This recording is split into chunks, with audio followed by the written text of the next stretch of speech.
Hi everyone, welcome to this speaking event. My name is Anna and I'm a member of the Salish Sea Action Collective who has helped the Emergency Committee for Rojava put this speaking tour on. This is our third go. We were in Bellingham 2 days ago, Seattle yesterday, and are super excited to be in Olympia now. It's a fantastic turnout. So our two speakers here are going to talk about their experiences in Rojava in northeast Syria, and talk also a bit about the work we do with the Emergency Committee for Rojava. We have a few co-sponsors that helped put this tour together and make it happen. The first of those is the Institute for Social Ecology, and there were also the Democratic Socialists of America Libertarian Socialist Caucus, the Oil and Gas Action Network, South Puget Sound Green Party, and I5AF. You know who you are. So our two speakers here are Debbie Bookchin and Arthur Pye. Debbie is an author and longtime journalist, writer and speaker on municipalism, who also served as press secretary to Bernie Sanders for 3 years when he was first elected to the US Congress.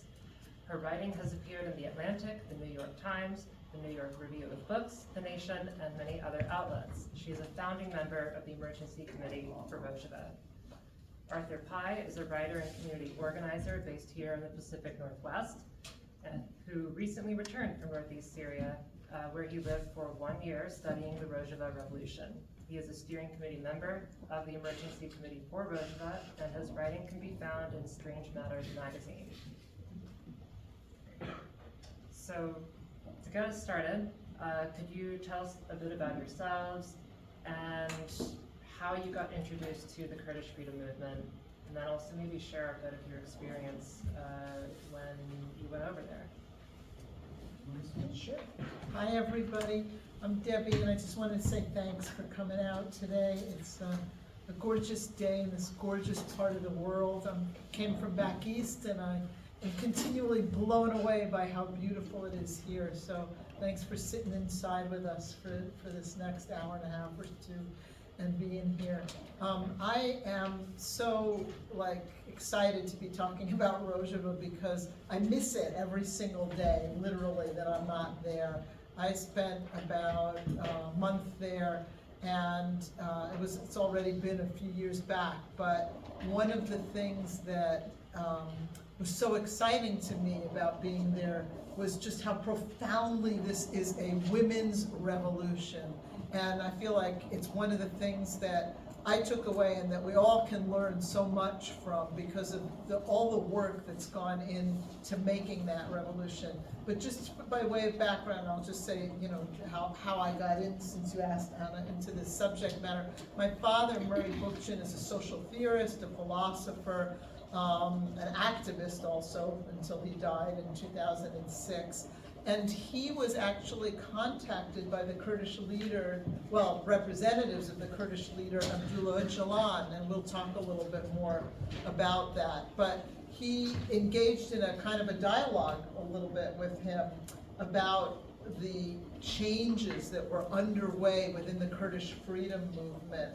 And I remembered my father having first talked about the Kurds way back in the 1980s when Saddam Hussein was gassing and whole villages and killing people by the thousands, tens of thousands. So, for him, it was very exciting. And I remember the day in 2003 that I was at his house and he said to me, "You won't believe this." He said, of all the people in the whole world, the Kurds are starting to implement some of my ideas about grassroots democracy and anti-hierarchy and starting to try and eliminate patriarchy. And so it was a very exciting time for him, and I'm sorry actually that he didn't really get to live to see Rojava itself, and Arthur's going to go into a little bit of the history about Rojava, but even back in 2003 in Turkey, which is in the southeast of Turkey, where there is also a very large Kurdish population, they were starting to implement some of these ideas on the grassroots democratic level. And so it was really exciting for him, and it was really exciting for me, but it was particularly amazing to actually go there and be there and see what was going on the ground. And just to give you like a little anecdote, and we're going to get into a lot more detail, but when I was there, there was so much empowerment of women at every single level, economic, political, all the social level. I mean, in some ways you could almost say like the women's movement really kind of runs the show there. That when I left Rojava, and I remember we had to cross across the Tigris River and go back through Iraq to leave. One of the things we did was, after an hour and a half or two of driving, we stopped in a restaurant. And a guy came up to us, a waiter, and he said something to me like, "What can I get you, sweetheart?" And I remember thinking like, I feel like smacking this guy. I realized nobody had spoken to me like that for a whole month. It just wasn't part of the atmosphere there. And so it's really, when you go, and we'll talk a little more about that, it's a profound experience. And I'm really excited to be sharing some of that with you. And also, because I think a lot of us, I hope a lot of us here are really politically engaged in our own communities, talking about some of the lessons that we can take back from Rojava and implement here, because they are actually doing things that are long-lasting, that are building institutions that are making significant social change. And so, thanks again. Yeah, thanks, Debbie. My name's Arthur. I'm also a member of the Emergency Committee for Rojava. I've been a long-time troublemaker, call it what you will, activist, community organizer. And my introduction to the Kurdish freedom movement goes back to the first time somebody told me what was happening there. I remember riding in a car to a protest with some local comrades, and somebody piped up and just said, "Stop, everybody, you need to understand there's a revolution happening in Syria. Have you even heard about it?" I said, "No, what are you talking about?" He said, "It's like the Spanish Civil War all over again." Okay, I was a little skeptical. I said, "No, the Kurdish people, the people that have been fighting ISIS, they're actually creating like a stateless democracy that's profoundly feminist and socialist and all of these things and ecological," and I really thought it was like too good to be true. And I looked into it, it turned out that it was true, it was happening. And I was incredibly moved and struck by these stories I was hearing, these images I was exposed to, and I kind of was spurred to look into it further. But eventually I tried to learn more. I tried to get involved more. I met Debbie actually when she was on tour last time around, coming through Seattle, talking about her experience there, and eventually got hooked up with the Emergency Committee for Rojava. But eventually I decided I felt I had to go there myself. I wanted to see it with my own eyes. So I went there in the summer of 2022, and I got back last summer, summer of 2023. And when I was there, I spent about a year living with different structures of the revolution, people in different communities all over the region, people doing civilian work, people doing military work, traveling to different towns throughout society, getting to see some of the areas on the front line that are facing attacks from the Turkish state. And from the day that I arrived, I was just incredibly struck by this feeling that I don't really know how to put into words. It reminded me of, has everybody here read George Orwell's Homage to Catalonia, or anybody here familiar? Show of hands, a few folks. He has this passage, I read that book early on, it kind of radicalized me, and he has this passage in there where he's kind of first arriving in Barcelona in 1936. And he says, I'm paraphrasing, he says something like, "Never before have I seen a town where the working class is truly in the saddle." And, you know, it's just sort of like there's this subjective experience of being in a place that's undergoing a social revolution, where people are really taking their lives into their own hands. And I kind of felt that in a different way. When I got to Rojava, I felt like I kind of understood something about what maybe he was feeling at that time. And the most striking part of that was especially the way that women had carried themselves, especially women revolutionaries. And so some of the first women I met after crossing the border, they just had this confidence about them. That, as Debbie's saying, you got to get in and out of Rojava through Iraq.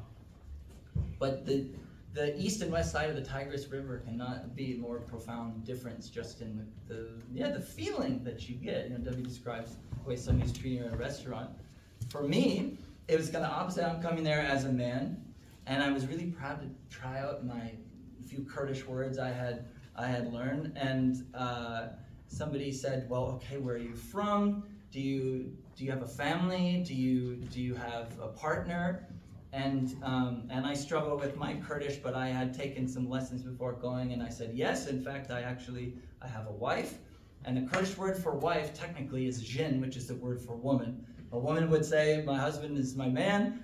A man would say, my husband is my wife. But the movement does things differently. They have a word that they use instead of that. They see that as like profoundly patriarchal to say, oh yeah, I've got a woman at home. And of course I was so embarrassed. And I could barely get it out of my mouth before she turned to me and she said, comrade, we use a different word here. We don't say my woman. We say the Kurdish word is hevjina azad, which is like my free life partner. She said, if you would have written Abdullah Öcalan's 5th treatise on democratic civilization, you would know. So anyway, I won't go on any longer. It's just a little taste of the fact that people are really taking control over their own lives there. And in the personality of women revolutionaries, I think you see it the most profoundly. Thank you. So I think so that we can get more, dig deeper into what's really happening in Rojava, it's important that we get a bit of an overview, since not everyone necessarily knows everything that's going on there.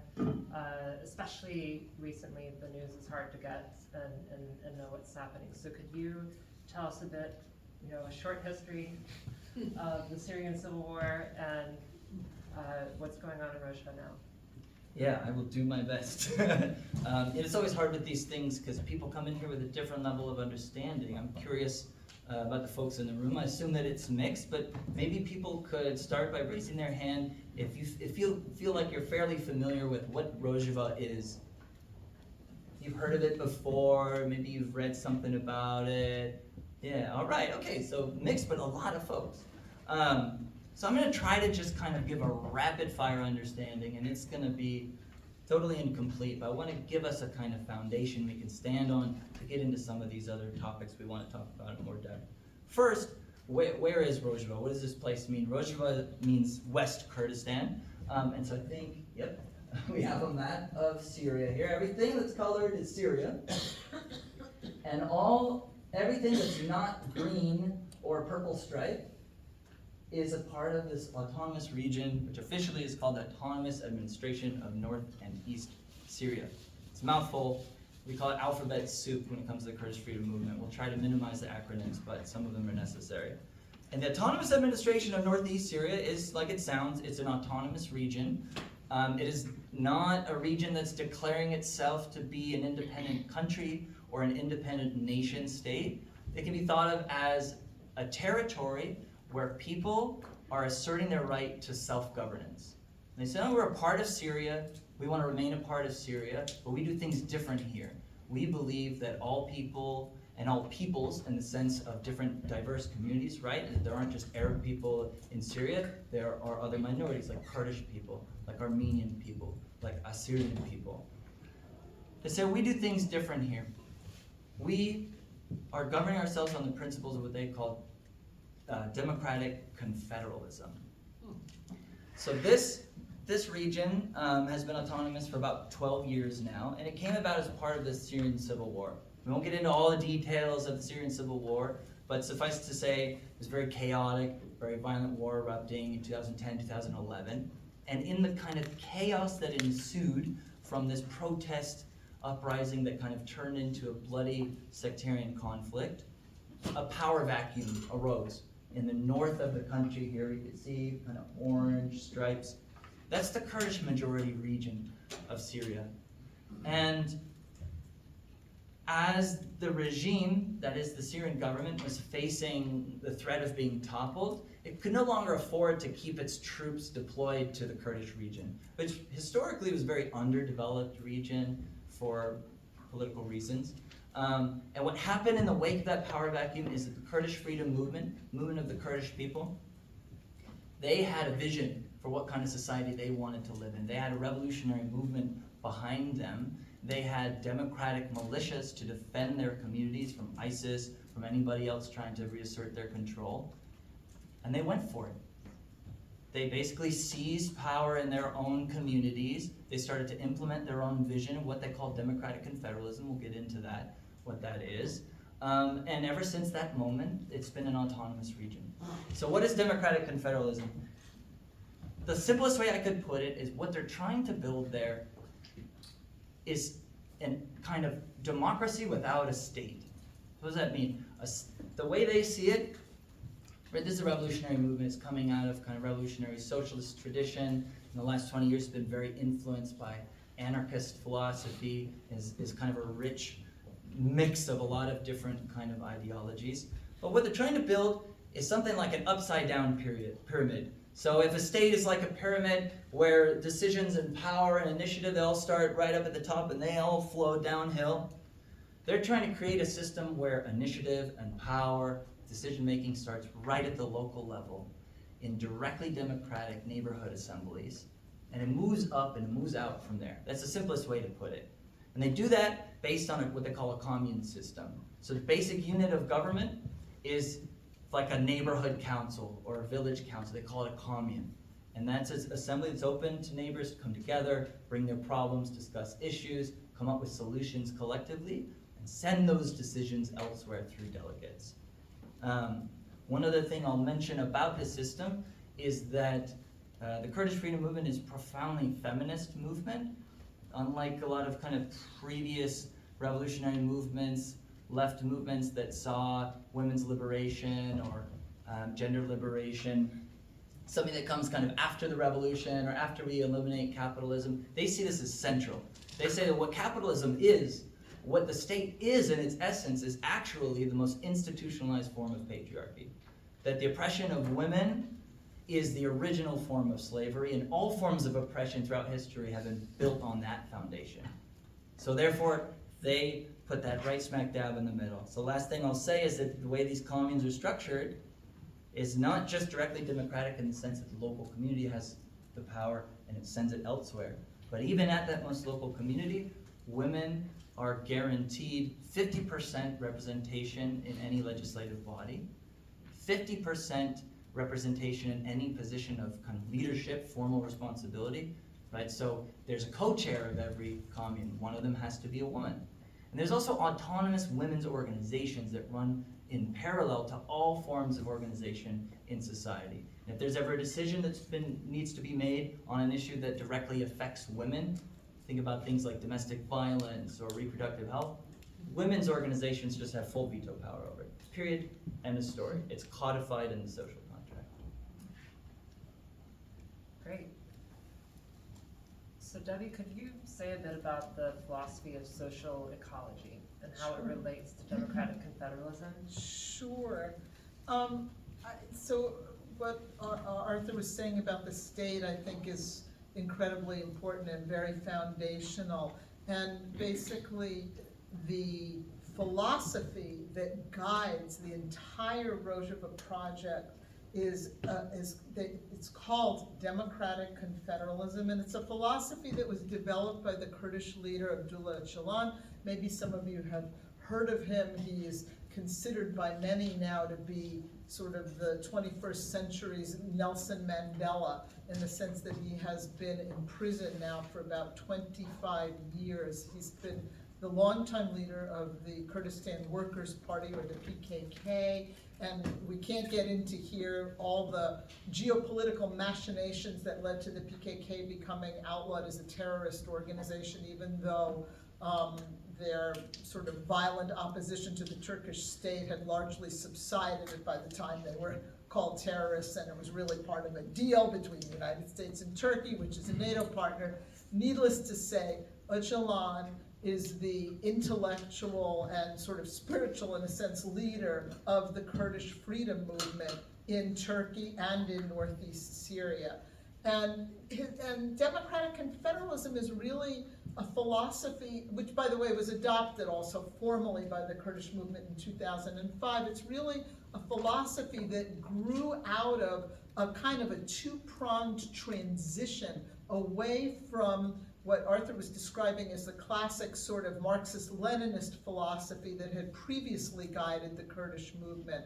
And it began in part in the late 1980s and 90s with the women's movement, the Kurdish women's movement really starting to establish itself, saying we want to have our own independent defense forces, we want to have more autonomy, and Öcalan being very receptive to that, and also the fall, the collapse of the Soviet Union, and the realization that creating a separate state, even for the Kurds to have their own state, would only simply end up mimicking the same kind of oppression that states everywhere confer on their people, whether they're capitalist, whether they're socialist, that sort of faceless bureaucracy, top-down type of government. So Öcalan was starting to really rethink this whole situation when he was abducted in 1999 through a kind of CIA-sponsored plot with included Turkey, Israel, and the United States, of course. And he was originally sentenced to death, but that was later commuted to life in prison because Turkey was trying to join the EU. And they were, against the death penalty. And in prison, he began, as part of preparing his defense, to read and read and read. And he read dozens, in fact, hundreds even of books of all kinds. And he began to really reevaluate the whole Kurdish movement very systematically. Some of the texts that he read were by my dad, Murray Bookchin. They're translated into Turkish. A large number of his books are translated into Turkish.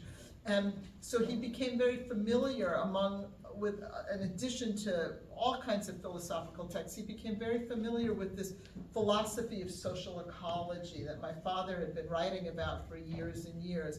And social ecology really, to sum it up in a simple sentence, it basically says that we can't solve the ecological crisis until we solve the social crisis behind it. That our extractive, rapacious attitude towards the natural world really is a reflection of social relationships built on domination and hierarchy, and that you simply can't do one without doing the other. So that we really have to think about transformative social change if we are going to ultimately solve global warming and all the other ecological crises that frankly threaten the existence of the human species and in some ways of the planet itself right now. And so I think when you think about this, the underlying philosophy, it's really, again, a philosophy of freedom, and that it kind of forces us to ask questions in order to solve these problems about what is nature and what is our relationship to nature, and how can we actually rationally steward nature in a way that helps the survival of the planet and that also leads to the greatest amount of freedom. Because we all know that you can have a good paying job, you can even have good health care, you can have all kinds of economic levels of satisfaction and still not feel free. So when we think about freedom and sort of from a rational perspective, what does it really mean to be free?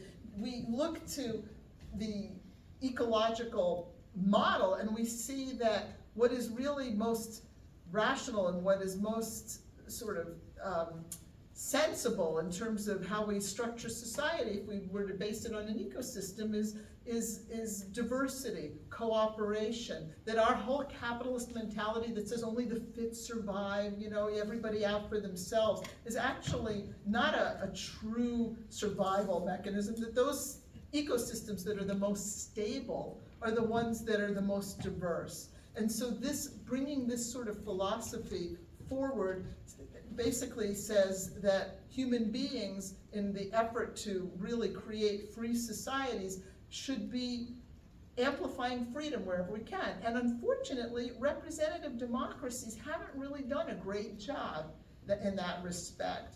Freedom comes to us most clearly when at the local level, we can get together in our communities, face whatever problems we have, whatever decisions we need to make, discuss, debate, and decide with our neighbors at the local level, and then bring that decision or whatever particular thing happens to be debated or discussed or decided up to the next level, say to the regional level, through a delegation process. So instead of people choosing themselves, I'm gonna be a candidate, I hope you'll come out and vote for me, and then you vote, and then you hope that that candidate's gonna do, you know, what you think is good. In Rojava, it's, as Arthur said, it's a completely inverted pyramid. And what happens is at the local level, people get together, and whether they're deciding when they want, what hours they want to have the electricity on, because in Rojava, the electricity isn't necessarily available at all hours of the day, or what kinds of traffic things they want implemented, or what kinds of water treatment facilities might be needed. They make these decisions, and the confederalism part, which is incredibly important, is that the communities confederate, which is to say everybody sends a delegate, and those delegates meet at the next level, and they discuss and decide, and they come back to their local level so that people are informed, and these delegates are accountable, and the politics is transparent, and it's not a question of us having to give our power up, but rather the community stays in power. So at its most fundamental level, democratic confederalism is really a way of essentially confederating communities so that instead of the state having power, the power is residing with the community. And in that sense, it's very much anti-state. It devolves power down from the high central level to the local level. I'll stop there. Yeah. So the only people who are really putting this into practice are the Kurdish people at the moment. So I think it would be helpful to get a short primer on who are the Kurdish people. Yeah, absolutely. So for those who are unfamiliar, the Kurdish people are a distinct, basically indigenous community in the Middle East. There's around 40 million Kurdish people around the world today, but their historic homeland is distributed across what is now so-called Iraq, Iran, Syria, and Turkey. And without getting in the weeds of all the history, over a century ago, the European powers came in at the end of World War I, and they just carved up the Middle East in their own interests, and they drew a lot of arbitrary lines in the sand. What's now Iraq was like a British government. What is now Syria was under French control. And in this process, which is a very kind of arbitrary, violent, authoritarian process, the Kurdish people were left without any kind of official homeland. And as a result, they were not given a nation state in the way that, say, Turkey became a nation state. And so over the century following this moment, the Kurdish people in all these respective countries experienced extreme political, cultural repression. Most of these nation states that were constructed in their homelands, it was a crime even to speak the Kurdish language, for example, or to have Kurdish place names for sacred places that Kurdish people had called home for centuries. So it's just important to understand the background of this struggle. Comes out, as Debbie said, the Kurdistan Workers' Party, which is a revolutionary movement coming out of a kind of decade of radicalism in the 60s and 70s. This initially was a movement that was very inspired by revolutions in places like Cuba and Vietnam, and originally was trying to found a Kurdish nation state. So it's an important detail, not just to understand kind of historical background, but I think it's important to recognize that in a sense, it was through a deep reflection on what were the origins of our oppression as Kurdish people that brought them to an openness to this fundamental critique of what the nation state is in the first place. In other words, if we're going to really free our people, we can't do it by creating a nation state. We have to create some other kind of society where all peoples, like us, can express our cultural identity. So of course, after the Rojava Revolution, one of the most profound changes, people are able to express their own culture. Kurdish people, Kurdish children are able to go to school and learn their own language. And if you talk to Kurdish people today, especially Kurdish people living in the diaspora, more often than not, their biggest sense of pride and love and support for the fact that the Rojava Revolution exists is the fact that they as a people somewhere have a homeland where they're free to express their own culture. And in fact, it's really interesting because when you go there, you know, originally, because of the Arabification of that area, because the Assad regime tried, you know, and this is long before the revolution, which of course began after the war began, the civil war in 2011 was declared, sort of Rojava revolution was declared in 2012, they declared their autonomy, but because there's a large Arab population there, even in the Kurdish region, all education was done only in Arabic, and you would find many, many Kurdish people who couldn't even speak Kurdish because it was essentially outlawed. I mean, I stayed with a family, for example, which this is fascinating to me, a girl who was in high school, and I said to her, why do you have like a divot, you know, like a depression in your hand? And she said, well, you know, until the revolution, all education, of course, the curriculum and all education was done completely in Arabic, regardless of what your ethnicity was. And if we dared to speak, you know, among each other in a little bit of Kurdish, the teacher would come and smack us with a ruler, sometimes, and it had a little piece of metal in it, you know. And after being smacked like that, after, you know, a certain point, you would get scars on your hand, you know. So one of the other exciting, really exciting things for me when I was there was to visit the Department of Curriculum, which was rewriting the entire curriculum for the region. And again, this is a region now that's about a third of Syria. It's a landmass, kind of the size of Massachusetts, and 5 million people. And the excitement that they're now teaching, every single course is taught not only in Arabic, but also in Kurdish, and also in the Syriac language. And kids can learn in their own language, but they also learn the other languages, so that's part of it. And they're also rewriting the whole curriculum so that they teach things like genealogy, which is sort of the study of women's history from the standpoint of women, you know, and that they're learning about their history, and be able to do that in their own language is really another important thing, because the idea that you couldn't even practically name a child, give a child a Kurdish name, much less speak the language or sing a song in Kurdish without fear of being arrested, and in many respects this is still going on in southeastern Turkey, in the Bakur region, the northern part of Kurdistan. Yeah, I mean, to give people a sense of the level of repression and the kind of, frankly, fascist ideology that Kurds have to live under in, say, in a place like Turkey. A friend of mine, a Kurdish friend who lives in Seattle now, she is from a city called Ahmed or Diyarbakir in Turkish, in southeast Turkey. We were at her home for dinner the other night, and she told a story. She said, when I was a kid, I was in school playing with the other children on the playground, and one of the Turkish children came up to me and they said, is it true you have a tail? Mm-hmm. I mean, these are the kinds of myths that are perpetuated. There's even adults that ask questions like this. So the letter W, the letter X is outlawed in Turkey because it doesn't appear in Turkish words. It only appears in Kurdish words. You're not even allowed to put your real name spelled correctly on the birth certificate if you have those letters. So these are the kinds of conditions that this revolutionary movement was born out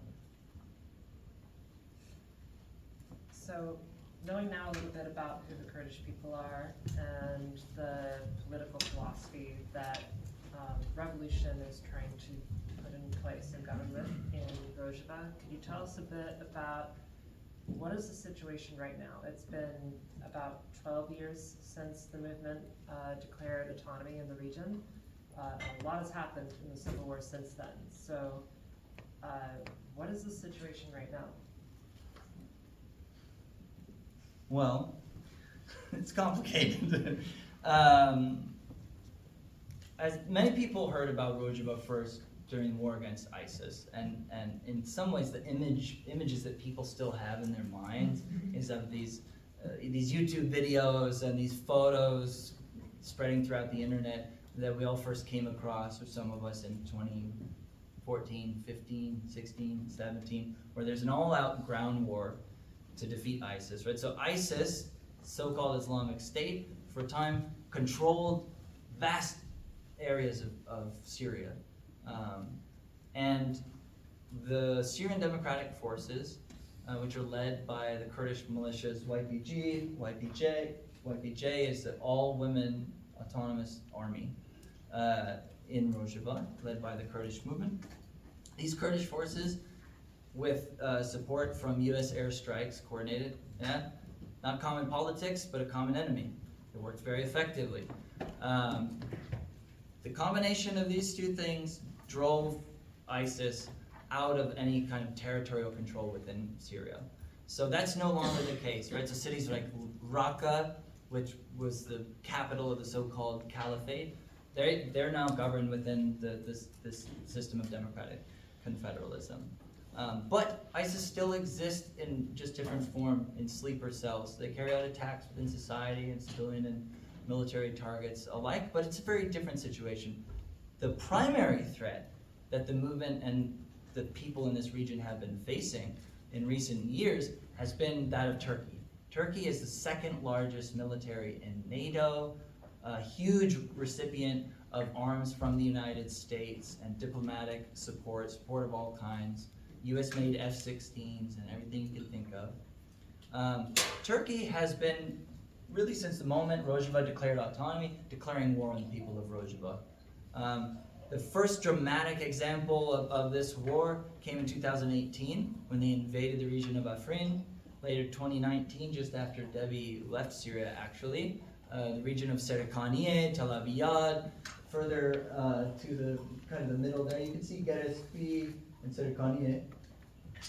These places that on the map are orange or orange checkered, these places are occupied now by the Turkish army. They're either occupied directly through the Turkish military forces, or they're occupied by proxy forces.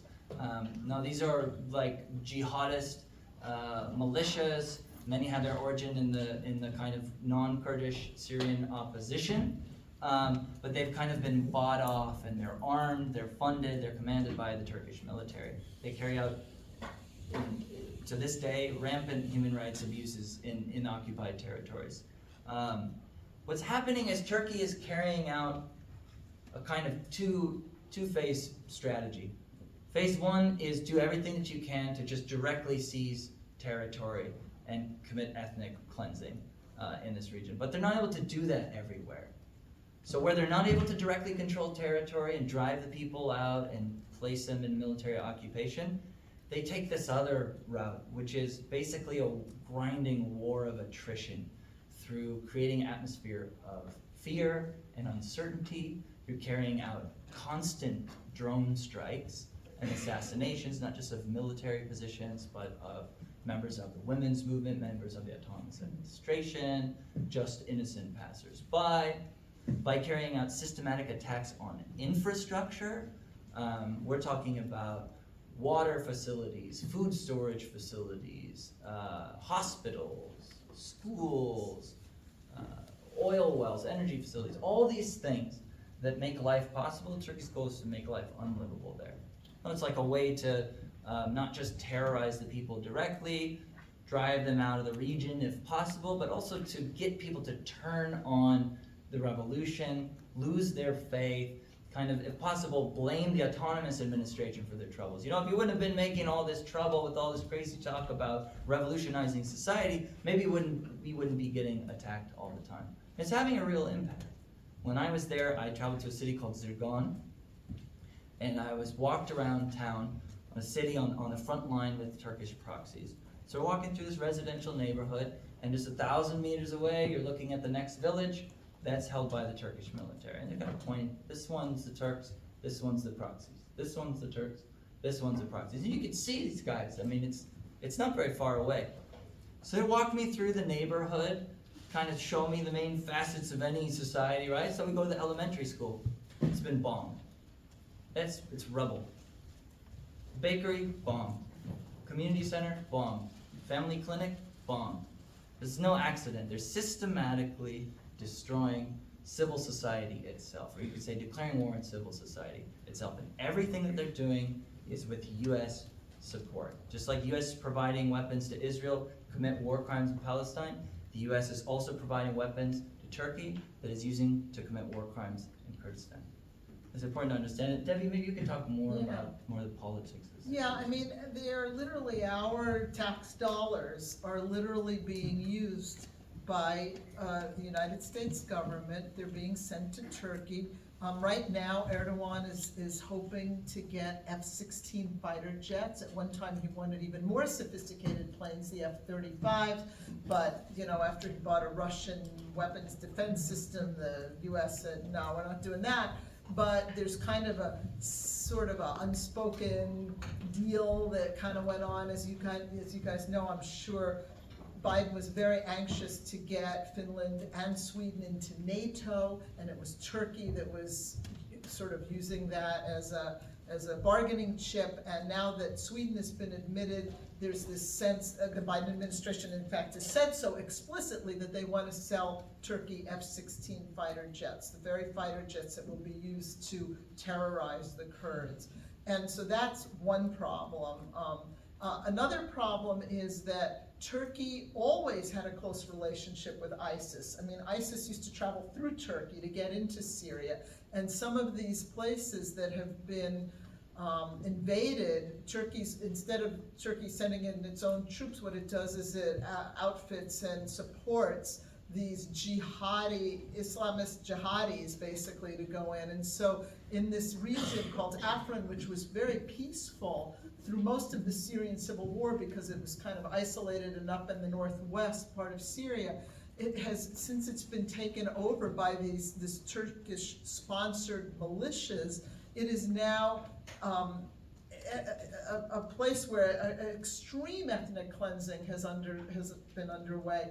More than 200,000 Kurds, maybe 300,000, have been forced actually to leave their home, and most of them are living in internally displaced person camps. So, and the people who stayed have been subjected to kidnapping, looting, rape. So there's something particularly outrageous about the idea that these Kurdish forces that sent, and especially all the women's forces that sent these ISIS misogynist rapists to their well-deserved place in hell, are now being subjected to some of the same kinds of treatment by Turkey. And one of the things that Turkey is very deliberately doing is they are using drone strikes to try and take out feminist leadership. And those of you who follow the news may have seen there are a number of really important women commanders and leaders who have been assassinated by Turkey just in the last year.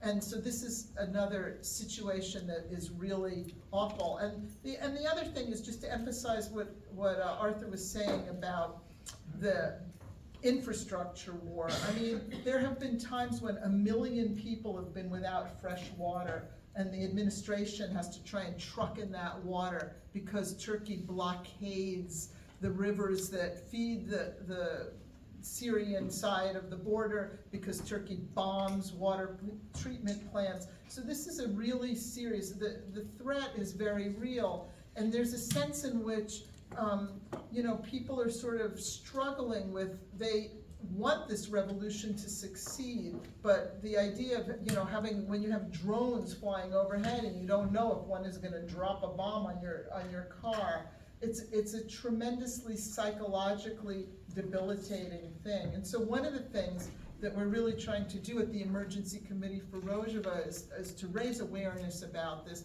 and to get people to join us in advocating. And I just want to say a quick word about advocacy, because as Anna mentioned, I worked for Bernie Sanders for several years in Washington as his press secretary. And one of the things that I've learned there is that constituents really can make a difference. When we used to get phone calls from constituents, even 10 or even 12 or 15 calls on one subject, that is registered. The congressperson is told, the senator is told about that. And one of the things that I hate having to say, but that is unfortunately very true, is that to some extent, the future of Rojava is going to be decided in Washington, D.C., because it's the Americans who are in direct contact with Turkey. It's the Americans who have the ability to decide whether they want to put pressure on the Erdogan government to say, perhaps, resume peace talks with the Kurds, which they did for several years around 2013 and 2015, or whether they're just going to give Erdogan a free hand and say, well, it's NATO, let him do what he wants. And so I think all of us have a really important role to play in that regard. I mean, we can talk some more about that, about what we do at ECR, and about why saving as much as we can any American involvement in allowing Rojava to be militarily attacked is a good thing, not just for them, but for us. Mm-hmm. Yeah, absolutely. I mean, to give you a sense, this buzz of drones overhead creates an incredible atmosphere of fear, like Debbie said. You just don't know when it's going to come, and people there have to live with that every day. But I do want to emphasize that while on the one hand, Turkey's kind of grinding war of attrition, these assassinations, these drone strikes, they are succeeding in creating fear and uncertainty. At the same time, life really is going on, and the revolution really is continuing every day. Every region of Rojava, you have the women's movement is further developing their programs. They're going out and knocking on doors. They're building what they call the malajin, women's houses.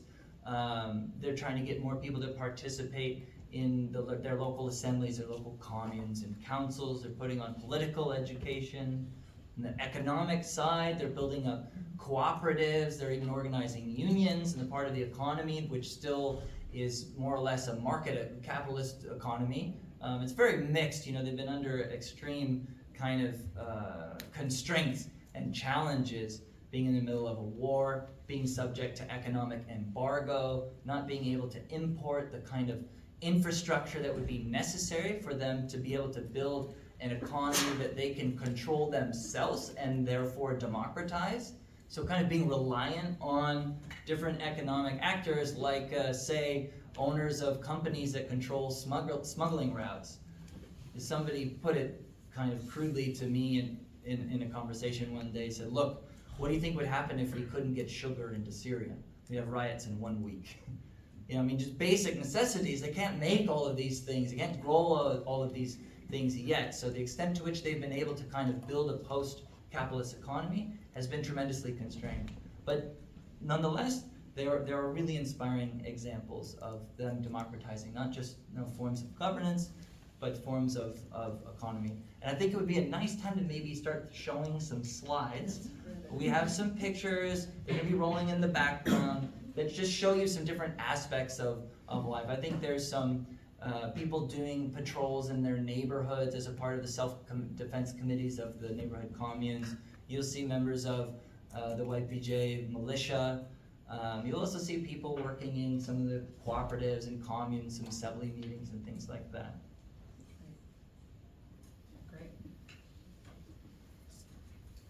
So a lot of us who are here have been involved in political work, here where we live. And obviously we're very interested in this revolution, not only for what it is, but because we can learn from it. So could you tell us a bit about how you two think this revolution is relevant for us here, and what are the lessons that we can take from it and start to maybe apply in our own communities where we live? Do you want to start, Debbie? I mean, there's so many things. Yeah, thank you. I often think that sort of the trajectory that Abdullah Öcalan went on when he kind of transitioned away from this kind of Marxist-Leninist attitude about how he was going to make social change and really was reevaluating sort of that kind of state politics is similar to one that has happened or is happening here even, in the left, that this idea, that the state, which is this horrific apparatus which really enforces capitalism and enforces all these mechanisms of domination and hierarchy is an outmoded construct. It's something that we have to find a way to completely change and to completely eliminate. And so how do we do that? Well, one of the things that the Rojava experiment or project shows us is that it is possible to do it. But it also teaches us that it takes time. We tend to sometimes think, oh wow, you know, the Assad forces left and suddenly now there's this incredible local democracy. Well, in fact, the people in that region and in Southeast Turkey had been practicing this for decades. They'd been doing political education, the same kind of education that continues to go on in Rojava now with institutes and various universities and places where women can come and learn. But they had been doing this sort of, you know, on the subterranean level in North and East Syria, even under the Assad regime, and certainly in Turkey a little bit more openly during a period that wasn't as repressive as it is right now, where everybody is being arrested for anything, journalism, you know, teaching, singing a song in Kurdish. So the first thing I think that the Rojava can teach us that's incredibly important is that we have to know our own history. We have to understand radical history. We have to understand the movements, you know, and you know, my dad was a huge fan of study groups and education and reading groups. And by the way, we have a great reading group that meets on different topics at the Emergency Committee for Rojava on Zoom. And Öcalan himself was also a huge fan of education and really prized that importance. So one of the things we have to do is educate ourselves. Another thing that we have to do is recognize that this kind of social change takes time, and that even though it's incredibly important that we get out on the streets and we protest and we do and make our voices heard in opposition, especially to things that are going on right now, and there's so much going on with authoritarianism, with Gaza, with, you know, just global warming, that a protest politics is not enough by itself, that we have to start to build institutions that will actually really establish a new sort of create a new society, as they say, within the shell of the old, a prefigurative politics. So that means that not only do we do co-ops and engage in mutual aid, but we start to think about how we can take all those diverse projects,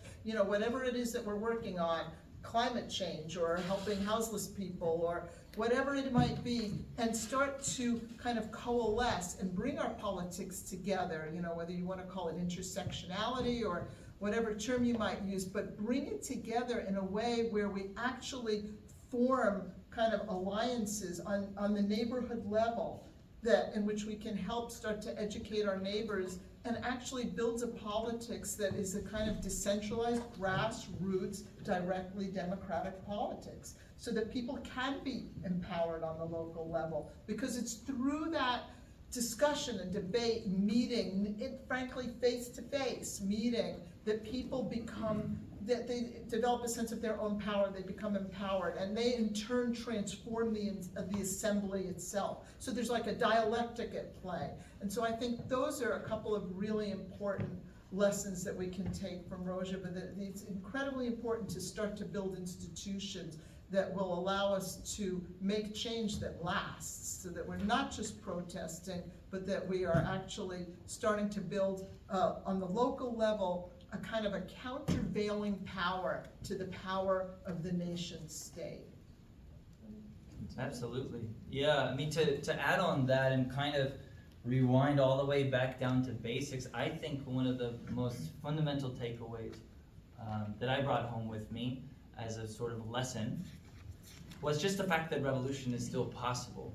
The fact that it's possible for communities to govern themselves without a state, to forge a new path beyond capitalism, beyond all forms of oppression and domination. It doesn't mean that a revolution is a utopia, but that new path is possible. I mean, I think back to being able to attend the first sort of community meeting that I went to. It was a meeting of multiple communes in one village coming together to coordinate with one another.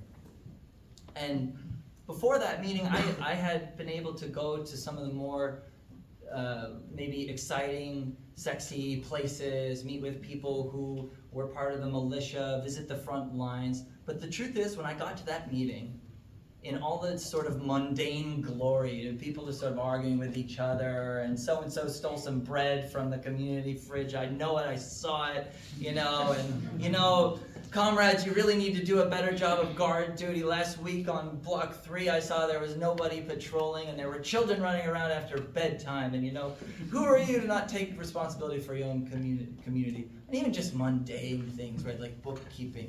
I was just incredibly moved, like I had chills up my spine. And it kind of caught me off guard. There was something about the fact that it was so mundane that was so profound to me. It's like, my God, this is actually the most simple thing in the world. This is community governing themselves. There's no other force in this place, in this community, whose responsibility is to decide what happens. The community's deciding for themselves. And they're screwing it up along the way and learning lessons. But it's beautiful, and it's possible. And it's messy, but the fact that it's possible was a profound takeaway. That it's inspiring, but it's also haunting, because that's a responsibility, no? It's not, if it's possible there, it's possible here. Let me tell you, and these things can happen on different scales. So if it's possible, what are we gonna do about it? What are we gonna build? What kind of movement is capable of such transformation? I think another takeaway has to do with, you could say, the sort of objective conditions they faced. This was a major crisis in society. There was a nationwide, or at least region-wide in this case, power vacuum that they were able to take advantage of. But at the same time, if those were the objective conditions, to get academic about it, the subjective conditions is that they had intentionally built a movement that was prepared to take responsibility at that moment. And so it makes me think, in our own communities here, as we're looking forward into the years to come, whether it's a climate crisis, whether it's thinking about the world that we're going to inherit in the decades to come, or the country that we're about to live in after November, who knows? But I mean, we're going to face a series of compounding crises no matter what, even within our lifetimes. And those crises are going to weaken the existing structures that currently dominate our lives. And in that weakness, in those vacuums, if you will, even small ones, even local ones, what's going to fill it? The fascists, they have an answer to those questions. What's our answer? And are we prepared to jump into the messiness that any real kind of social transformation requires? Anybody who's actually been to Rojava will tell you, like, it is not a utopia. It is a place that is full of problems. It is full of contradictions. It is full of shortcomings and challenges, but it is a living, breathing revolution. And a real revolution is messy like that. It has problems. Notice we described to you the way that the commune system works, right? Decisions and power, they start at the local level through direct participation, and they move outward. Does that mean that it's happening that way everywhere? Does that mean, so there is literally a commune in every neighborhood in Rojava, but do people show up to all of them, right? There's a committee for every kind of aspect of social life. Are people taking responsibility? Are they participating in the assemblies? Well, it depends. And you can see there, if you spend enough time and you travel to different regions, you can see that in some communities, the same exact structure works completely differently than in another community.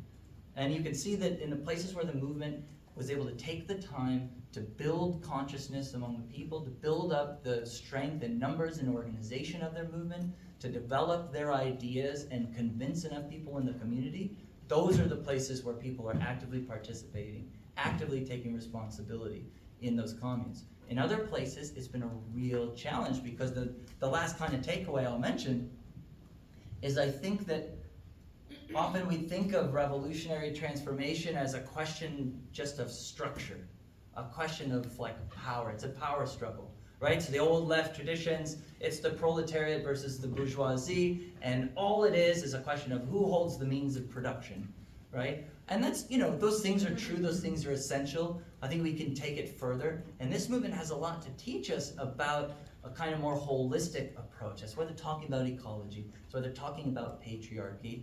But it means that in order to liberate society, we don't just need to be able to take advantage of a power vacuum or create a power vacuum that we can use to create a directly democratic structure. We're going to need a community that's prepared to step into those structures, take responsibility for them. You need a community that wants to govern itself in the first place, that believes in democracy, understands why that's important, has some kind of shared definition of what it even means in the first place. So the work that we have to do is not just structural, we have to kind of walk and chew gum at the same time and educate ourselves and each other as we're kind of doing the more structural change.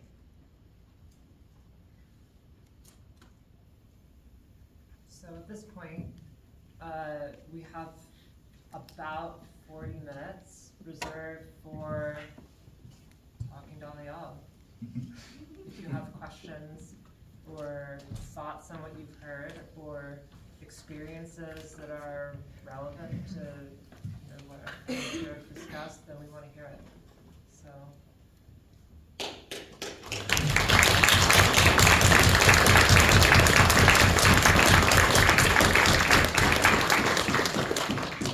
We figured it all out, right? Yeah. Thanks for speaking. I got to hear Paul Z. Simon's talk a couple times in the Bay Area when he got back from Rojava in 2015. And I feel like he was saying a lot of the stuff, same stuff you two were saying, but two big differences that I noticed that you didn't necessarily negate that I wish you would maybe talk about, is that he said basically like property relations, and sorry for pronouncing this wrong, but they were like usufruct. And I don't know if that's because we were in the Bay and a lot of us were squatters. But he said it didn't matter like who owned a place, it just mattered whether you were going to use it or not, and it was just like steeped in the culture, so I didn't know if that was like something just fundamentally different about the Kurdish culture versus ours, but I'd want to see like how that's continued to play out. And the other thing was that he said again and again, he's like, everyone calls this the 99th rebellion, and I thought it was like a figure of speech at first, like just saying like, it's the 1000th time or the 1,000,000th time or whatever. He's like, no, it's the 99th rebellion.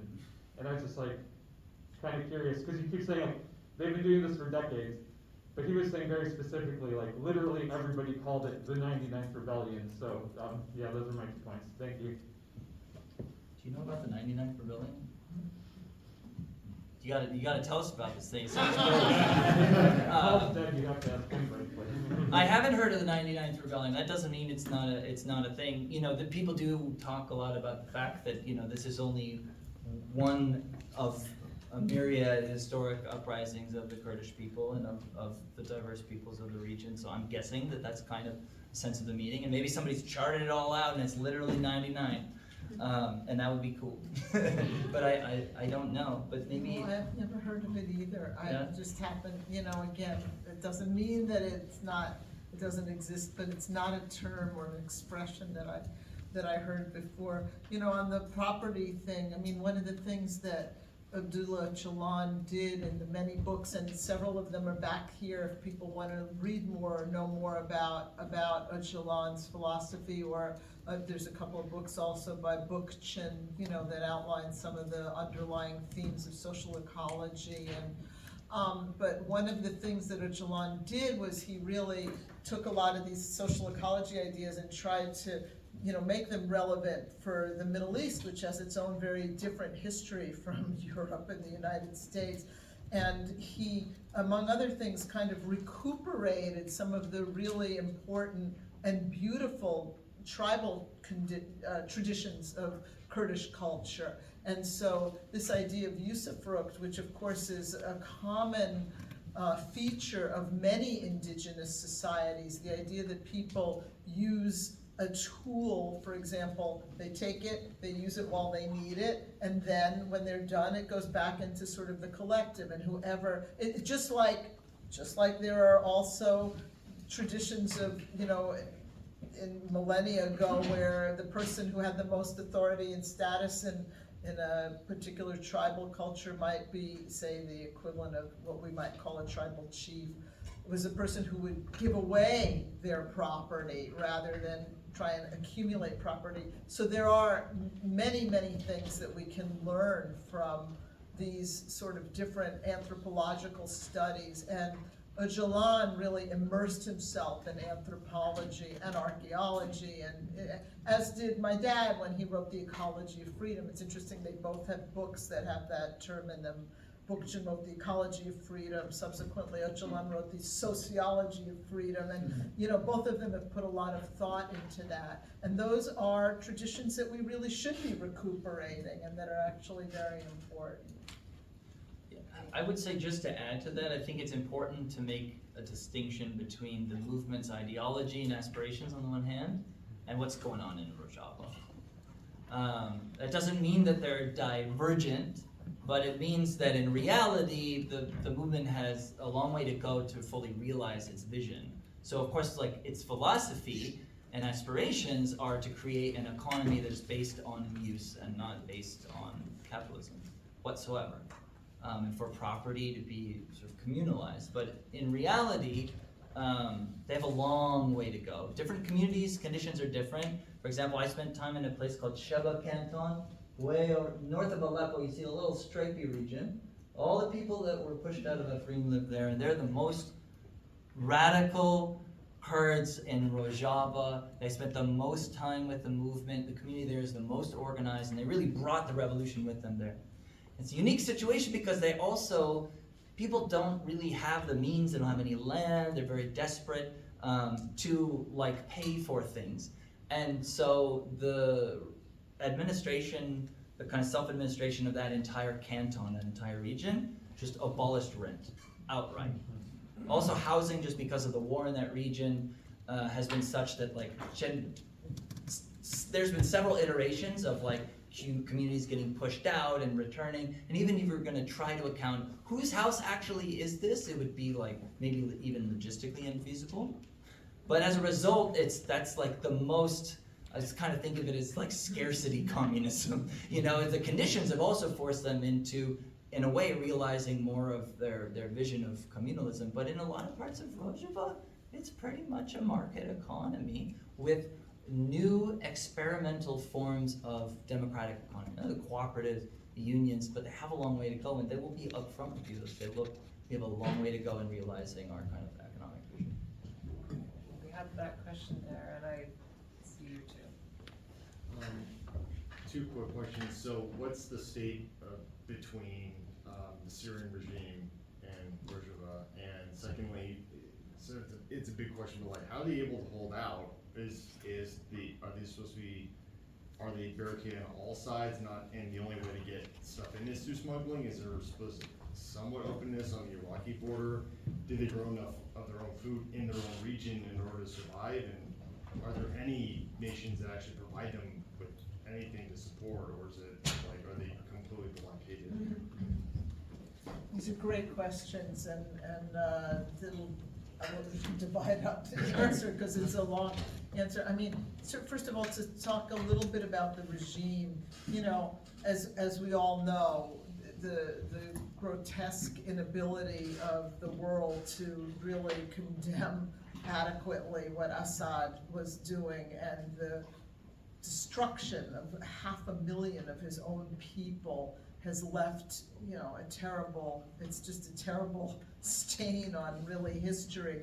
The Kurds were in a very unique position because they saw that the opposition forces were becoming increasing sort of Islamified, sort of, they were not going to basically put themselves in alignment with the opposition to the Assad regime when that opposition refused to even recognize the Kurds as a people. So they sort of went their third way, you know, the regime, the opposition, and the Kurds. And because of that, and because the regime sort of withdrew to fight the opposition, they have had this ability over the last 12 years now to kind of maintain the region. However, it's always a precarious situation. There's nothing to stop if the Assad regime wants to march in there with its own military. I mean, the reason it doesn't is because it literally doesn't have the capacity now. And that's not to say that they will either go in there. And in fact, because the Kurds have gotten so little support from the West for their projects, politically, they get military support, just enough military support to keep fighting ISIS, you know, to be the boots on the ground, to be the 13,000, for example, who have lost their lives in that fight against ISIS, but not enough to fight Turkey. So there have been times when the Kurds have made overtures with the Assad regime to talk about whether it would be possible to have a sort of a negotiated arrangement in which they combine perhaps somewhat militarily to defend the region, but basically most of those talks are at a stalemate. And so right now, and you may be a little bit more up to date from having been there more recently, but mostly sort of it's a kind of a quiet, I wouldn't call it a peace, but it's there. So that part is quiet, you know. The other thing that I just want to emphasize is, as I'm sure most of you know, there are still 20,000 ISIS fighters in camps in Syria. And there are the families, another 40,000 or more people, families, women and children in camps. And again, the Western countries have mostly refused to take back those people. The Kurds are trying to integrate those people who came into ISIS from their region. They're trying to re-educate and to bring back into society, but meanwhile they're tasked with guarding them. I mean, imagine trying to feed 20,000 people every single day in a camp, you know, when you have very little resources coming in for your own people. So they're, as Arthur was saying, they're blockaded by Turkey on the north. The Iraqi Kurds, as I'm sure many of you know, do not subscribe to the philosophy of Öcalan, and they are actually run in a kind of very clan-like way by the Barzani family. It's basically a mini capitalist petrol state, and they do a lot of trade with Turkey, so they're hostile. So you've got that happening on the Eastern Front. So it's actually a very, very difficult situation for them right now. And unfortunately, the one resource that they have is oil, and they don't really have the ability to refine that oil, but they can send it to the Damascus, you know, to the regime areas and sell it, and in that way they are able to feed their people. That's one of the things that they are doing, and I'm sure you have other thoughts on that as well. No, I mean, you know, they're enemies, but it's a war. And so in a war with many fronts, you can't treat all your enemies the same, right? So you gotta focus. You take one approach to those that are attacking you right now. They're at the door, they're trying to kill you. And then those who are, you know, they're a little further away and they wanna kill you, but they can't right now. And they don't really like those people who are trying to kill you right now either. And, you know, you gotta get clever. What would you do? That's, you know, so they're kind of in a position like that. Assad would love nothing more than to consolidate his control over the rest of Syria. And the Kurds have unapologetically put forward a vision for decentralizing governance for all of Syria. They said, look, this is our region, and the regions where we maintain control, we implement this vision, but we would like to see it everywhere. They're open about that. So yeah, I won't get too much in the weeds of that, but just to touch on the economic question, right? How are they getting goods in? Who's getting them in, where? It's a little complicated, but more or less they're blockaded on all sides. They're able to do certain kinds of trade with the Syrian regime or informally into regions that are controlled by the Syrian regime. There also is a border crossing at this point, and for some time now. There's been one border crossing way up, oh, we don't have the map anymore. Way up in the northeast of Rojava, that's on the Tigris River, and it's controlled by the Iraqi Kurds that Debbie's describing, who also are enemies. They work with the Turkish state, and they've done everything they can to kind of blockade Rojava. Again, it's all complex, but more or less, they're struggling because they can't control what comes in and what comes out, and a lot of the economy is based on smuggling in from Turkey, which is increasingly difficult, in from Iraq especially. But they're hoping for that to change. Yeah. So you laid out a very interesting decentralization model for self-governance. You've also both apparently worked with Bernie Sanders and Not have me. some experience in DC, I take it? I have, Not Arthur.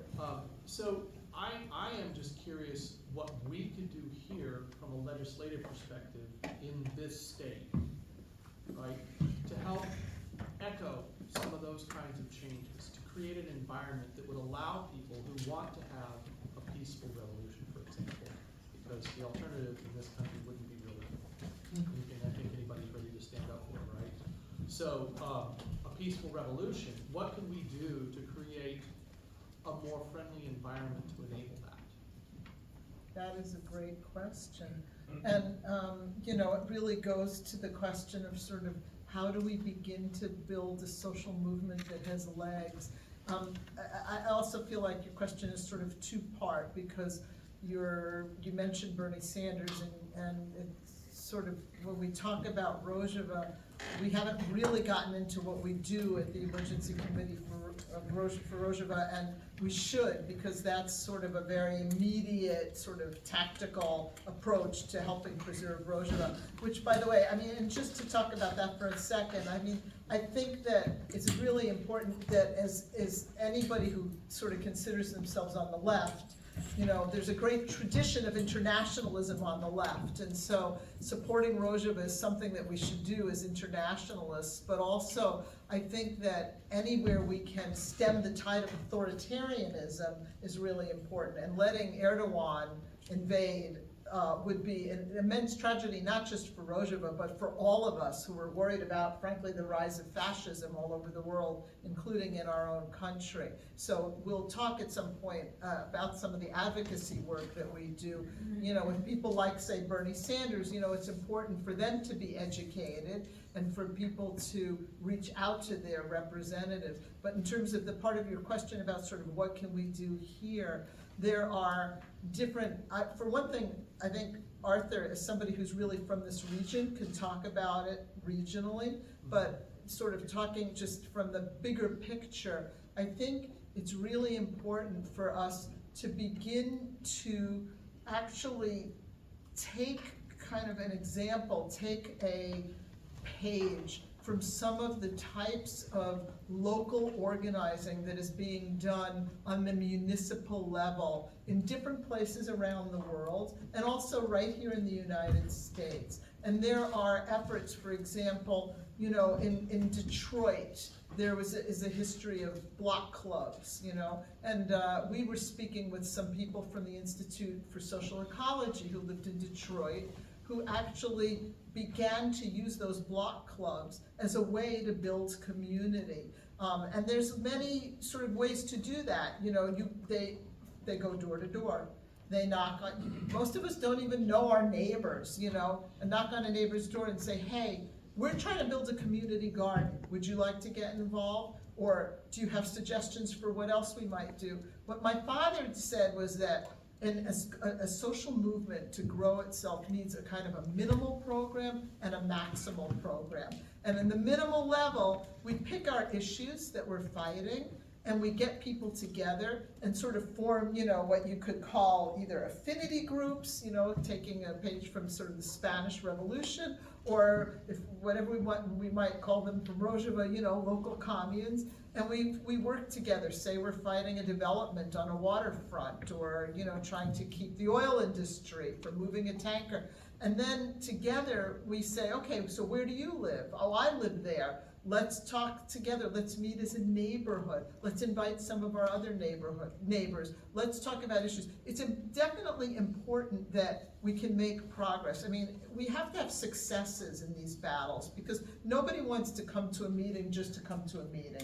We are all busy. Nobody wants to just go to their local neighborhood assembly and sit around and chat. Although you could argue that there's a reason for that too, that we get to know each other, and we, you know, that it can be nice. You have a spaghetti dinner together. Bernie Sanders used to love to do spaghetti dinners. You know, except they're in the service is very different. They're in the service of electing him, you know, and I'm talking about doing it in the service of building a sense of community so that we can be there, that we do our mutual aid projects, but that maybe we also start to think about, okay, what's a program that we want to outline, that we can actually go to other neighborhoods and say, hey, here's our program. We want to start to build a solidarity economy. You know, we're going to start it with a community garden where people can do their own gardening and share produce, or we're going to start to do it with somebody who wants to barter, time bartering. There are all kinds of cooperative economic models that people can come together around and that can foster this sense of community. And once you start to do that, then you can start to think about, okay, so what's our program? Our program, like my mom, for example, who worked for 57 years with my dad, and continues to, even now, to be a municipalist. She ran for city council, but not because she's decided, I want to run for the city council of Burlington, Vermont, but rather because she was part of a group. And the group said, let's select somebody, a delegate, and they kind of delegated her to go out and to espouse a program. And they said, here's our program. We want to build a moral economy. We want to have an ecological city. We want Burlington to not dump its sewage into Lake Champlain, but to rather do it this way. We don't want to cut down all the trees for a wood chip plant. And you build a program, and then you go out into the community with that program. And also, an important part of this is something I like to talk about, sort of, that they did that I think was really interesting in Barcelona, when Barcelona and Comú, which was a political platform there that actually succeeded in electing the mayor of Barcelona for several years, they had a code of ethics, and they said, the people that we elect to city council are going to be accountable to us. The mayor, for example, has an open day book, no secret meetings. It's what you can have Bernie Sanders as your mayor, but if he's having a sort of secret meeting with a developer about how to develop the Burlington waterfront, then maybe that's not necessarily in the best interest of the community, even though Bernie Sanders does a lot of other good things. So, is there a true story there? My mom fought that For another time. My mom fought that waterfront, and they won. The Burlington Greens did that, and they won that fight. So, but what I'm saying is, it takes time and effort, but like collectively, I really think we can begin to do that. And I think it's just in some sense, it's sort of a matter of will. It's a question of where we want to put priorities. People will spend hours and hours knocking on doors for candidates.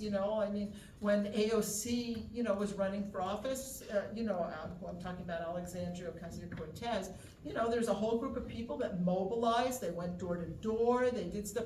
And I understand why, because a candidate, there's a beginning and an end. There's an election. You win or you lose. But if we can start to do that, even, not to elect a representative, not to bolster the state, but to bolster the community and start to actually, and then if you put forth the candidate, and if they do get elected, then their role on a city council will be to help fund the neighborhood councils, to help devolve that power. And that's, anyway, I don't want to keep talking, but, and again, you're much more familiar with this area, but that's one way that I think we can start to build the institutional, the institutions that we need to really have a lasting impact, and not just go kind of from protest to protest, or put all our eggs in the basket of electing people to higher office and hoping, for the best. No, exactly. I think we're at a time where, in one sense, maybe there are more people, or as many people participating in popular activism as any time in this country's history. At the same time, our social movements are really failing to accomplish what I think should be seen as their most basic task, which is building power, right? And where we do that is at the local level, I think. There's no shortcut, there's no replacement for building lasting local institutions of popular power, people power, and the particular forms that they take. Form follows function. Function follows need. It means we have to build community relationships at the local level, lasting relationships. We have to find out in the first place, what is it that actually is motivating our neighbors? What are the needs? Start to build campaigns around that, lasting organizations. But I don't think there's there's a shortcut. We have to figure out for ourselves exactly what that form can take. But imagine seeing our neighborhood as something like a union of neighbors, where an injury to one is an injury to all, and we come together on those basic principles, and we assert our power. Come what may, maybe it's a development project we don't like. Maybe it's creating a network of safe houses because all of a sudden we're facing a fascist regime that's going after our trans and undocumented neighbors. These things have to follow the needs, but the basic principles we can learn from the movement, I think. And by the way, I just want to add one more thing about that. There are many models, there are people who are actually working and thinking through these things. And one of them, for example, is Symbiosis, the Symbiosis Revolution people, which is kind of an umbrella group. And they've written a number of position papers on this sort of thing, and you can find them, I think, if you Google symbiosisrevolution.org or something like that. But also, the Institute for Social Ecology is going to be having, we'll talk some more about it, but you can find a flyer, I bet, up there. They're going to be having one of their big summer intensives in this region up in Bellingham, Washington in July. And we can see back there, there's the flyer. And these things are extremely affordable. I mean, you can come for a week, or you can camp out, or you can come for a day, you know. And they have people who have been working on exactly these kinds of things for many, many years. So, you know, my dad outlined, another example, my dad in his book, From Urbanization to Cities, the last chapter of that book, which is probably online for free, like almost everything it is called The New Municipalist Agenda. And that's another sort of important essay that outlines some more of the details of how these things can happen. So I really urge people to you know, pick up some of the flyer, but also to read into some more details. You know, like I said, he describes sort of what a minimal program would be, what a maximum program would be, and there's a lot of exciting discussion on exactly this subject going on. I've got 2 questioners on my list, and we'll see how many more people we can add in after that. So you were the next person, and then you and the black hat. So I am pretty interested in the concept of tech mills as like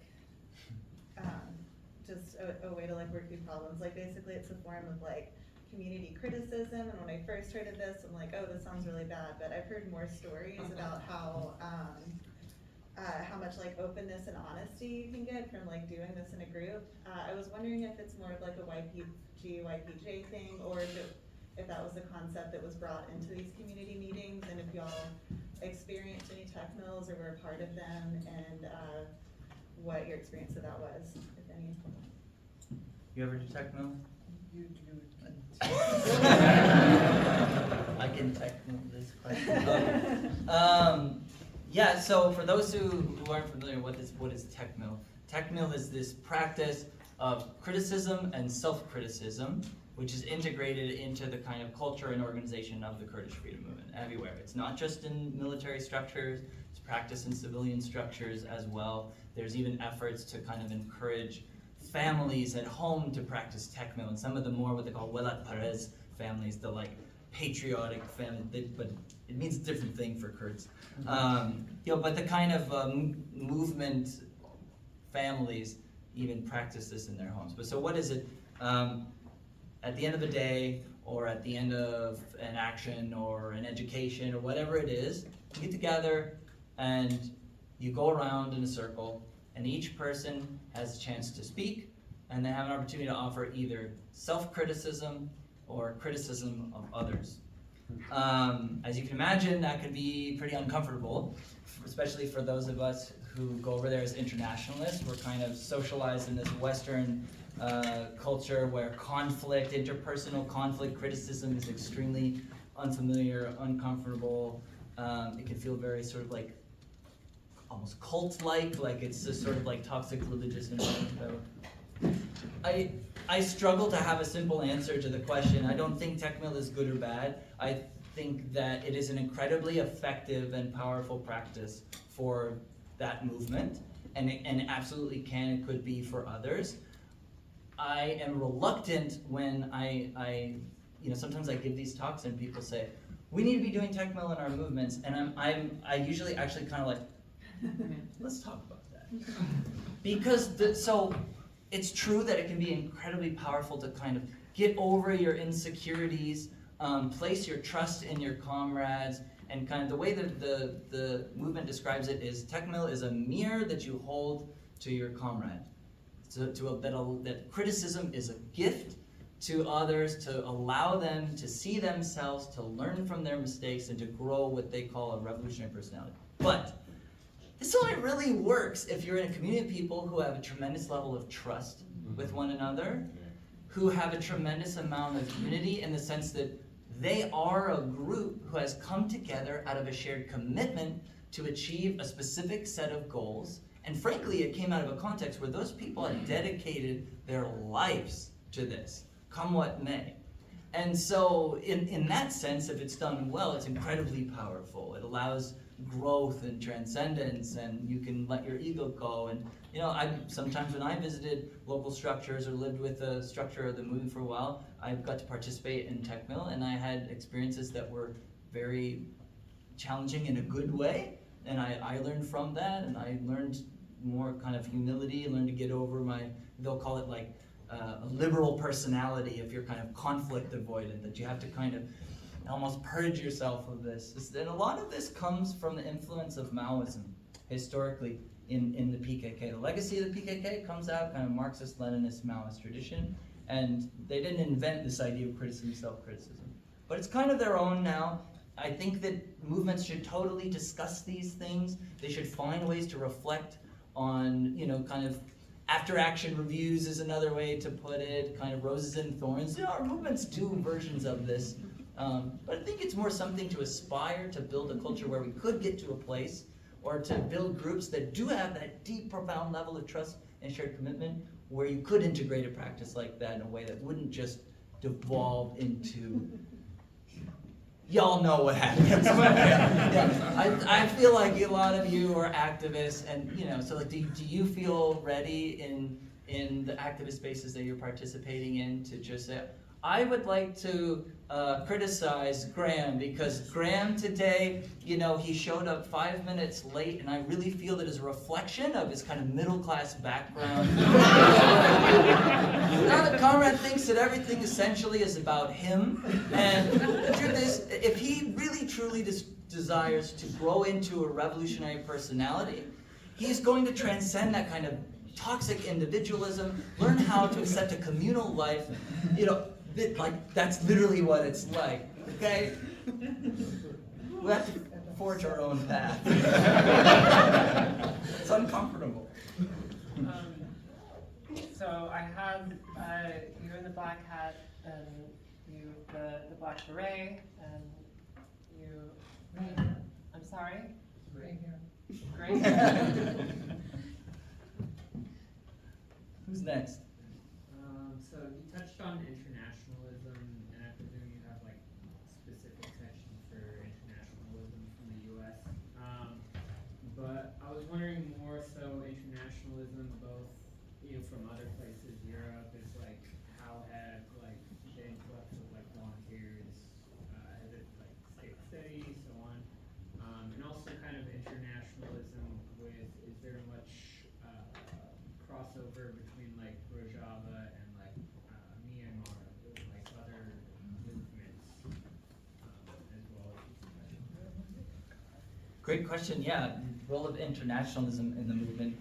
As many of you may know, a lot of internationalists since the beginning of the revolution have traveled to Rojava to participate, volunteer in both civilian and military structures. Many internationalists have been killed, as the movement would say, like fell martyr in the struggle against ISIS, against Turkey.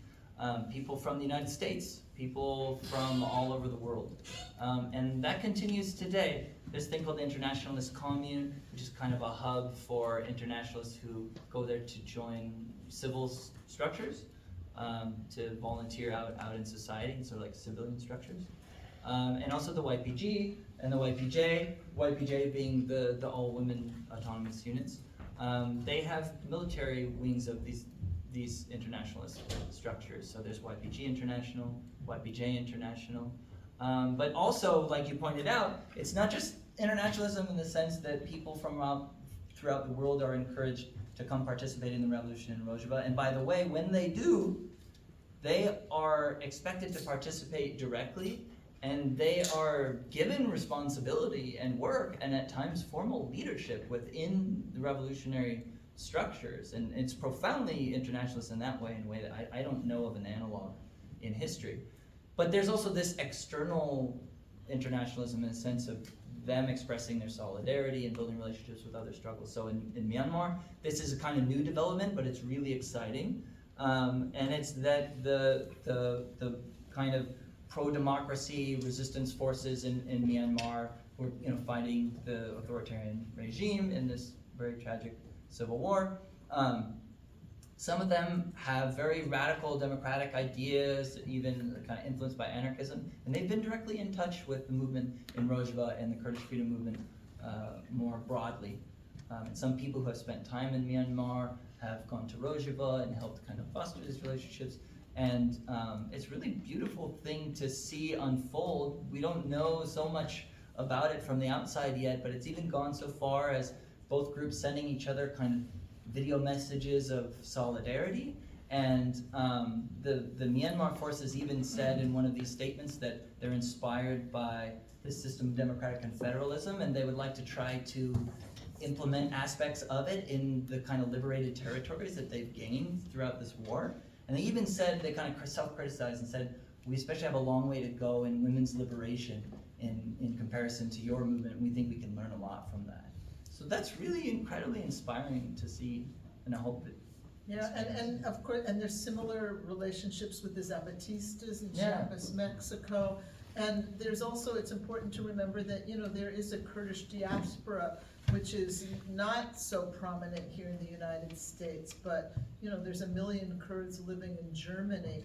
And so in each of the many countries that large groups of Kurds settle, they also are trying to implement democratic confederalism within their communities. And they also sometimes run for office, and they are continually saying that we view the Rojava Revolution not as simply a solution for Syria or for Turkey or for the Middle East, but as something that we would like to see implemented everywhere. And one of the things I'm sure Arthur would agree, that when you go there and you say to them, how can we help you? The first thing, their number one request is go back home and implement democratic confederalism.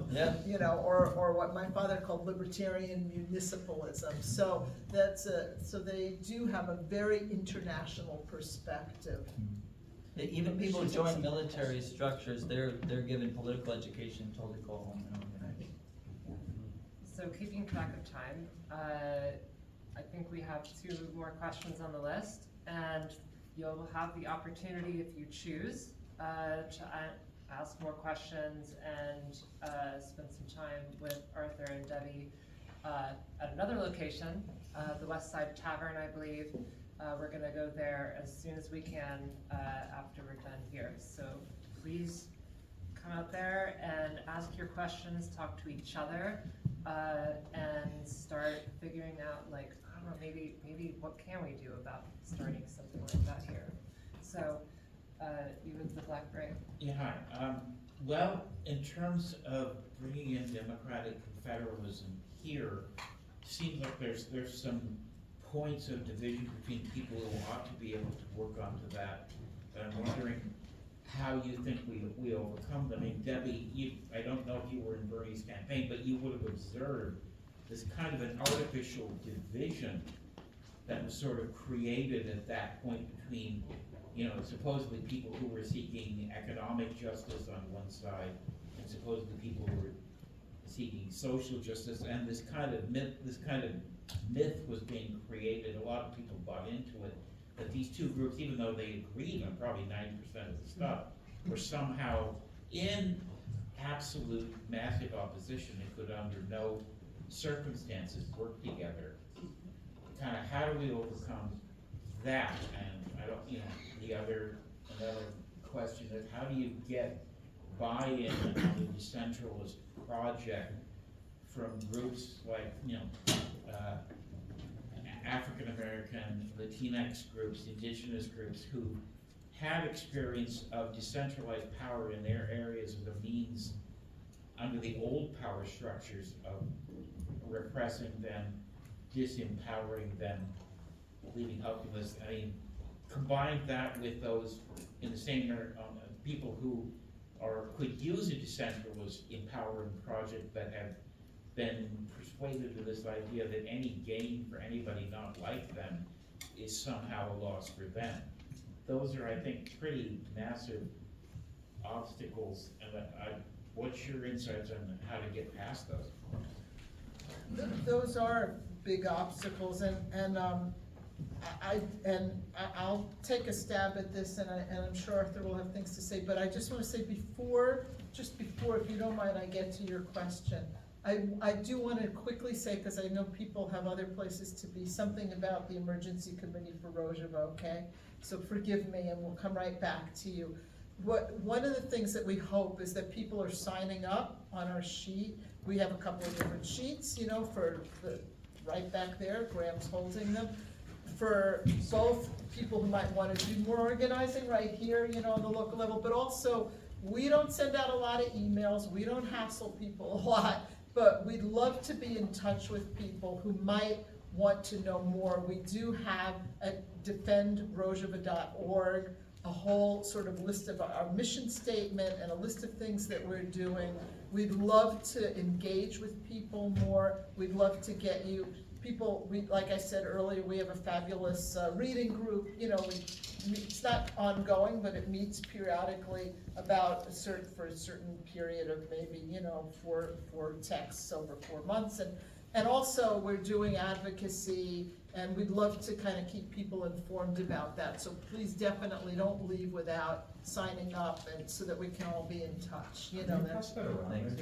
pardon me, pass it around. It's coming around, Oh, yeah. great, yeah. Just make sure you don't leave without signing. Yeah, definitely Please. sign up, because one of the things we really do need your support. Rojava needs your support. I just want to, again, we'll come back to you, but my co-founder of ECR, Meredith Tax, who was a brilliant writer and feminist who passed away not too long ago, said, it's not between maybe Rojava and the Zapatistas, that's about it, in terms of models that are on the ground, that are actually doing this. It's not like we have so many models right now of remarkable revolutionary projects that are putting into practice this kind of stateless democracy that we can afford for it to go and to be destroyed.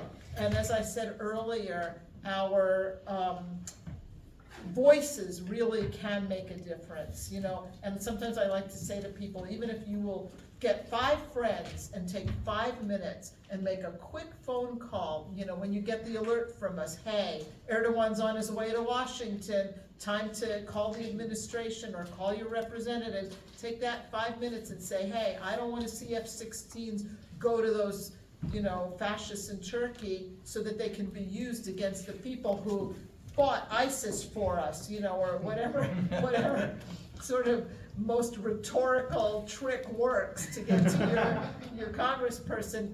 Those things make a difference. We need to be able to put pressure on them. And then also, to come back to your question, one of the things we really need to do is education, and I think that part of the problem when you talk about buy-in to the decentralist project, it takes time, and we have to talk.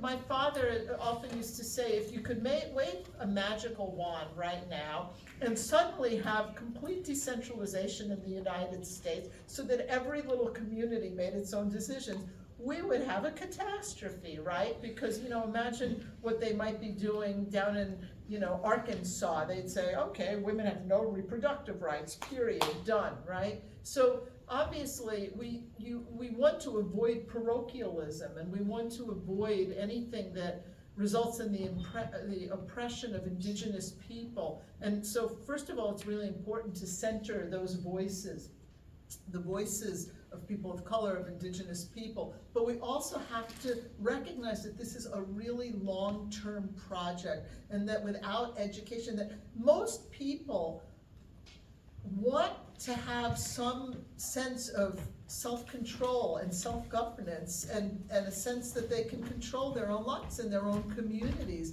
And part of what we have to do is sort of remind them that that is something that we can do, that people can take control, and it doesn't have to be an expression, a right-wing expression. Most parents, want to make sure that their kids are safe, that they have clean water and clean air to breathe. And I think that one of the sort of foundational aspects of social ecology is that we reach out to people as other citizens, that we don't have to have economic warfare necessarily, that we can reach out to people as fellow citizens who have shared common values. And maybe, I'm sure you might want to say some more on this. Maybe we should. Or is there anything? I mean, the only thing I think I can add to that is that on the question of economic versus social justice, I think you can't have true economic justice without social justice, and vice versa. And then, like, the problem there was thinking otherwise.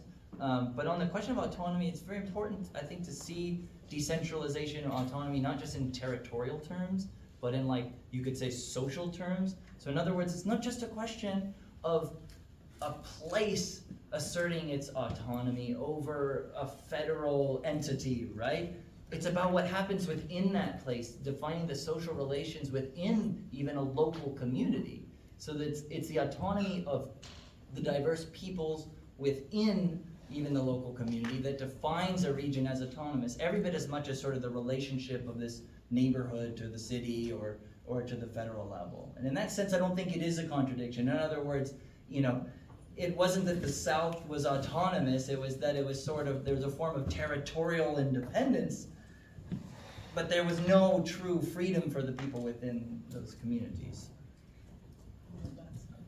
Our last question. I don't think this necessarily needs a big long answer, but it does seem to me that there is, in terms of advocacy, a possible opportunity because the pro-Palestinian or the anti-war demonstration have widely made people aware of the fact that the United States supplies all of these weapons, bombs, etc., that are used absolutely directly to kill civilians. And here is another instance of that. It's very parallel, and one of the reasons that might be of interest to the current demonstrators is because one of the powerful ways that the right or the establishment has of undermining all of those people is that they are singling out Israel. They are not singling out Israel if they also make people aware of the fact that we are doing the same thing with Turkey, and Turkey uses those bombs and has a campaign that is very parallel, not in every respect, but in the respect of the U.S. role. And there's a moment where people are more aware of that and of the contradictions. So we could strengthen those demonstrators and also your own opportunity to advocate. This is beautifully said. I'm not sure there's anything else to say. You're absolutely right. Very, very true. There are a lot of parallels.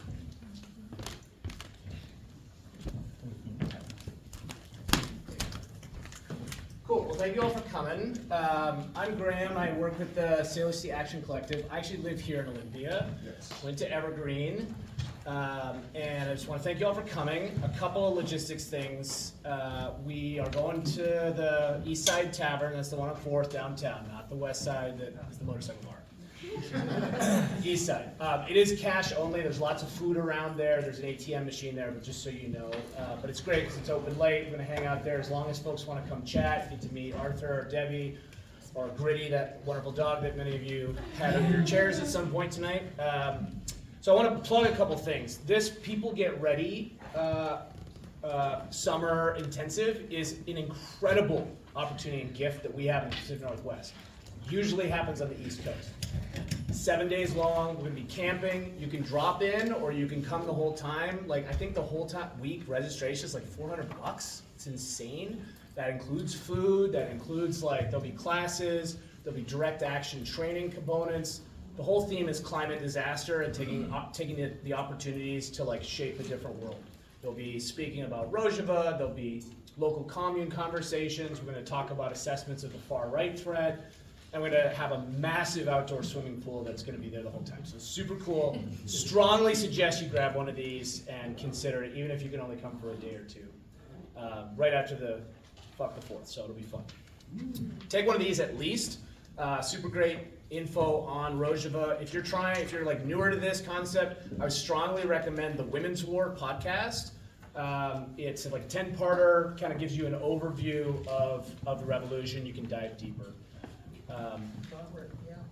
Robert Evans, who will be coming out tomorrow, like many of you know him through Behind the Bastards or It Could Happen Here podcast. Super great entry into it. And I also just want to say, you know, this is probably Debbie's last tour. She's going to be spending the next 38 years of her life working on getting some of those unpublished manuscripts from Murray out there in the world for us. Come to the bar, we'll talk about it. All of Phil's favorites. All of Phil's favorites.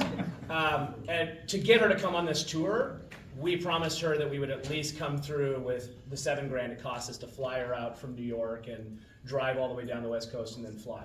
So all those books back there have been purchased by us. All the gear has been purchased, with the exception of the flags. Those were donated by the Kurdish freedom movement themselves. And the scarves.